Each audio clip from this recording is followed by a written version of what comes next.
अस्सलामु अलैकुम वरहमतुल्लाहि वबरकातुह। मेरे मोहतरम मुसलमान भाई और बहनों, उम्मीद करता हूँ आप सभी खैर आफियत से होंगे। आजकल आप पूरी दुनिया में देख लीजिए कि हर इंसान अपने अपने हक़ के लिए लड़ाई लड़ रहा है। हर इंसान अपने अपने हक़ के लिए आवाज़ उठा रहा है। माँ बाप अपने हक़ के लिए लड़ रहे हैं, इधर बीवी अपने हक़ के लिए लड़ रही है, औलाद अपने हक़ के लिए लड़ रही है, भाई बहन अपने हक़ के लिए लड़ रहे हैं, एक पड़ोसी दूसरे पड़ोसी से अपने हक़ के लिए लड़ रहा है, एक रिश्तेदार दूसरे रिश्तेदार से अपने हक़ के लिए लड़ रहा है। गर्ज के सभी लोग अपने अपने हक़ के लिए लड़ाई लड़ रहे हैं और अपने अपने हक़ के लिए आवाज़ उठा रहे हैं और वो शिकवे शिकायत कर रहे हैं कि मेरा हक़ मारा जा रहा, मेरा हक़ लूटा जा रहा।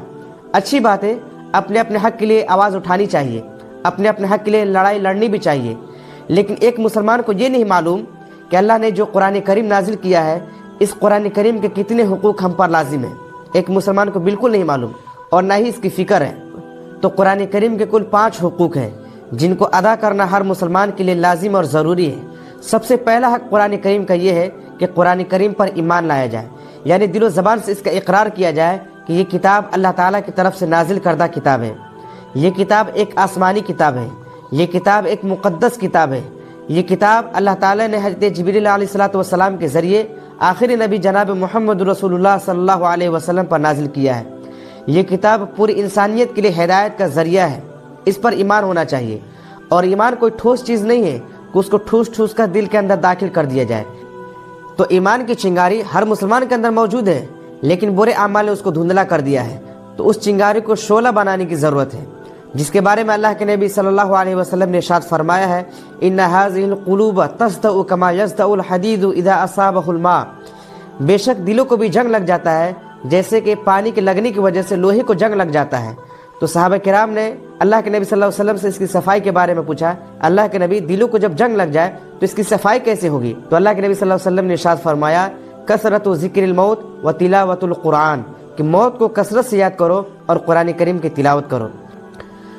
तो ईमान होना चाहिए कुरान करीम पर, और ये कुरान करीम का सबसे पहला हक़ है। दूसरा हक़ ये है कि कुरान करीम की तिलावत की जाए, कुरान करीम की क़िराअत की जाए, कुरान करीम को पढ़ा जाए। 2 लफ्ज़ है, एक है क़िराअत और एक है तिलावत। जब भी क़िराअत का लफ्ज़ आएगा तो उससे मुराद दुनिया की कोई भी किताब है, लेकिन जब तिलावत का लफ्ज़ आएगा तो उससे मुराद सिर्फ़ और सिर्फ कुरान करीम की तिलावत है। ये फ़र्क याद रख लीजिए।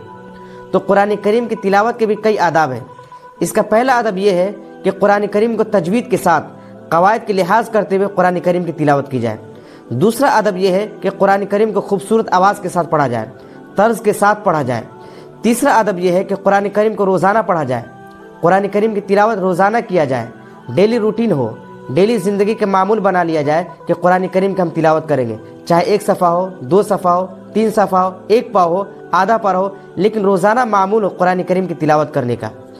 और चौथा अदब यह है कि कुरान करीम को ठहर ठहर कर पढ़ा जाए, रुक रुक कर पढ़ा जाए। वरत्तिलिल कुरान तरतीला, कुरान करीम को ठहर ठहर कर पढ़ा जाए, तरतील के साथ पढ़ा जाए।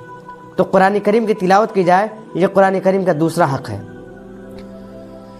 तीसरा हक़ यह है कि कुरान करीम को समझ कर पढ़ा जाए, कुरान करीम को गौर फिक्र करके पढ़ा जाए। किसी एक्सपर्ट के रहनुमाई में हम कुरान करीम को समझें। ऐसा ना हो कि आपका फील्ड ही नहीं है और आप कुरान करीम का तर्जुमा लेकर बैठकर मुफस्सिर बन गए, ऑटोमेटिक मुफस्सिर बन गए। ऐसा नहीं हो, वरना आप कुरान के करीब किया जाएंगे, आप कुरान से दूर हो जाएंगे। अल्लाह ने इसी कुरान में फरमाया है, यहदी बिही कसीरा व युज़िल्लु बिही कसीरा। अगर बहुत सारे लोगों को कुरान करीम के ज़रिए हिदायत मिलती है तो बहुत सारे लोगों को कुरान करीम के ज़रिए गुमराही भी मिलती है। आज एक ट्रेंड चल चुका है कि हम दीन मौलवियों से क्यों सीखें। मौलवी कोई दीन के ठेकेदार थोड़ी है। हम खुद से दीन को समझेंगे, हम खुद से कुरान पढ़ेंगे, हम खुद से हदीस पाक पढ़ेंगे। आज तर्जुमा मौजूद है, कुरान करीम का तर्जुमा हर ज़ुबान में मौजूद है, इंग्लिश में भी मौजूद है, हिंदी में भी मौजूद है, उर्दू में भी मौजूद है। हर ज़ुबान में कुरान करीम का तर्जुमा मौजूद है और गूगल भी मौजूद है। जहाँ समझ में नहीं आया वहाँ पर गूगल कर लेंगे। हम मौलवियों से क्यों दीन सीखेंगे? ये भी कहते हैं कि वो देखो जी, गैर मुस्लिम कुरान करीम पढ़कर ईमान कबूल कर रहा है। और ये तो अजीब बात है कि एक मुसलमान कुरान करीम पढ़कर गुमराह हो जाए। ये तो बिल्कुल अक्ल इसको तस्लीम नहीं करती, अक्ल इसको एक्सेप्ट नहीं करती। तो याद रखिए, इनकी ये बात बिल्कुल उसी तरह है जब खारजियों ने हज़रत अली रज़ी अल्लाह तआला अन्हु से कहा था, ए अली आओ अल्लाह की किताब से फ़ैसला करते हैं। तो हज़रत अली ने फरमाया था, कलिमतु हक़्क़िन उरीद बिहल बातिल। बात तो तुम्हारी बहुत अच्छी है, लेकिन इसका जो मतलब है वो बहुत बुरा है, वो बहुत गलत है। इनकी भी ये बात آج کا بھولا بھالا مسلمان، آج کا سیدھا سادہ مسلمان ان کی یہ بات سن کر گمراہ ہو جا رہا ہے، ان کے پیچھے چل پڑ رہا ہے کہ بھائی قرآن کریم پڑھا جائے، قرآن کریم پر عمل کیا جائے، لیکن اس کے جو پیچھے کا مقصد ہے یہ بہت خطرناک ہے۔ اللہ کے نبی صلی اللہ علیہ وسلم نے یہ بھی فرمایا تھا کہ آخر زمانے میں کچھ لوگ آئیں گے جو قرآن کریم کا راگ الاپیں گے، قرآن کریم کا نعرہ بلند کریں گے، قرآن رٹیں گے، قرآن کریم کا گردان کریں گے، لیکن حقیقت میں قرآن کریم سے ان کا دور دور تک کوئی واسطہ نہیں ہوگا۔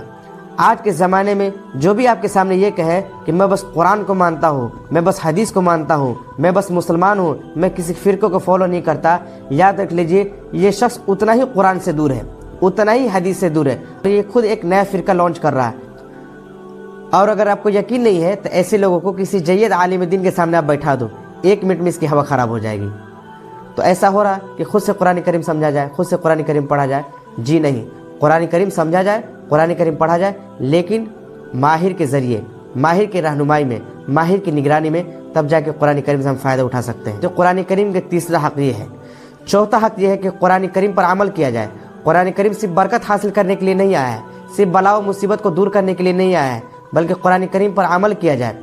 قرآن کریم کے تعلیمات کو اپنی زندگی میں لاگو کرنے کی ضرورت ہے، اپنی زندگی میں نافذ کرنے کی ضرورت ہے، قرآن کریم کے احکامات کو اپنی زندگی میں امپلیمنٹ کرنے کی ضرورت ہے۔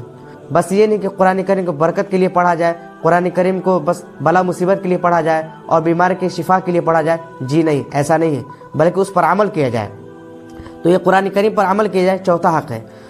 قرآن کریم کا پانچواں حق یہ ہے کہ قرآن کریم کو عام کیا جائے، قرآن کریم کے پیغام کو، قرآن کریم کے میسج کو پوری دنیا تک پہنچایا جائے۔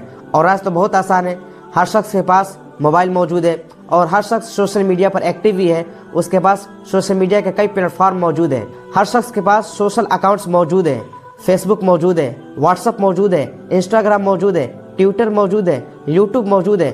ہر شخص یہ طے کر لے کہ میں روزانہ قرآن کریم کی آیتوں کو پوسٹ کروں گا، شیئر کروں گا، فارورڈ کروں گا، اپنے واٹس اپ اسٹیٹس میں لگاؤں گا، تو قرآن کریم کے میسج کو عام کیا جا سکتا ہے۔ تو اللہ کے نبی صلی اللہ علیہ وسلم نے فرمایا بلغوا انی ولو آیہ، مجھ سے اگر ایک آیت کا بھی تم نے علم سیکھا ہے تو اس کو دوسروں تک پہنچاؤ۔ تو قرآن کریم کو ہم عام کریں۔ تو یہ قرآن کریم کے 5 حقوق ہیں جن کو ادا کرنا ہر مسلمان کے لازم اور ضروری ہے، جس کو آج ہم بالکل نہیں کر رہے ہیں۔ اللہ تبارک و تعالیٰ سے دعا ہے کہ اللہ تبارک و تعالیٰ ہم سبھی کو قرآن کریم کے حقوق ادا کرنے کی توفیق عطا فرمائے۔ وآخر دعوانا ان الحمد للہ رب العالمین۔